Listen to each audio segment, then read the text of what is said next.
So here's a couple tips on how you can use ChatGPT in the garden. Very simply, start a conversation with ChatGPT, even if you have the free version, and have it, the first thing is start the conversation by saying, pretend you're blank. Pretend whatever you want. Pretend you're an urban, whether you're urban or suburban, I'm suburban. So pretend you're a suburban professional homesteading gardener and explain some goals so that you were trying to grow the most food you can in the smallest amount of space that you can. Give it kind of parameters. Secondly is ask it any question you can think of in the garden. So, hey, what kind of pest is this? Hey, how can I grow this better? Hey, what kind of fertilizer should I do?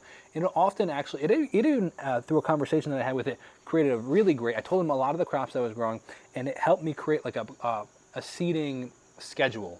When to seed, when I should expect harvests, how to rotate the crops, succession planting, all that stuff.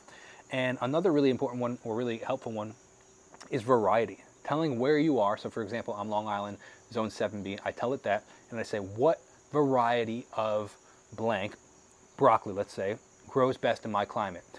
It'll tell you that. Then I can say, well, okay, now here are some other things. I want a really large head, or I want a fast grower, or I want really good storage capabilities, or I want, tell it all these things, and it'll really hone down. And that's one thing I did really differently this year, is I was really, really particular about the varieties of each plant or vegetable that I grew. So for example, let's talk broccoli. There's like 50, if most people don't know, because we go to the store and we see one variety and we assume that's what broccoli looks like. There's like 50 different varieties of broccoli out there. Not even just colors, just in the way that they grow and the patterns, how fast they grow, the size of the head, how cold hardy they are, how heat tolerant they are. And it really determines how successful you can be in the garden.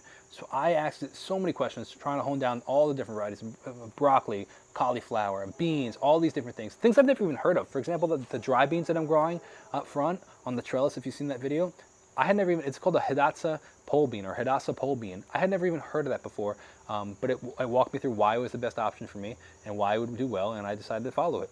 Then you can even take it to a further point and be like, hey, look at Johnny's Seeds, or look at Pine Tree Seeds, or look at rareseeds.com. What varieties do they offer that would work best for me, for example? Because it might say a variety that you can't really find, or it's hard to find, or it's sold out.